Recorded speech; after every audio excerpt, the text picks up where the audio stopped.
Hey guys, welcome back with me again and this channel. On today's tutorial, I'm going to show you how you can easily favorite trending hashtag on TikTok.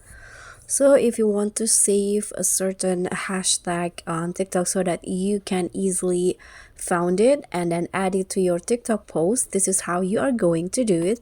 For example, here I'm going to click on one of the hashtag on this post and I want to make it as my favorite hashtag, so you can just swipe after you click on the hashtag, just swipe the category here, the tab at the top, and click on hashtag options, and you'll see the hashtags that I clicked before. So tap on the hashtag,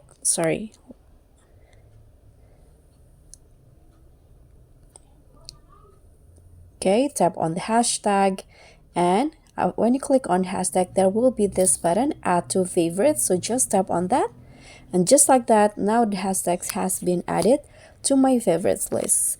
So that's all for me. Thank you so much for watching. Don't forget to like, comment, and subscribe. Also click on the thanks. Bye.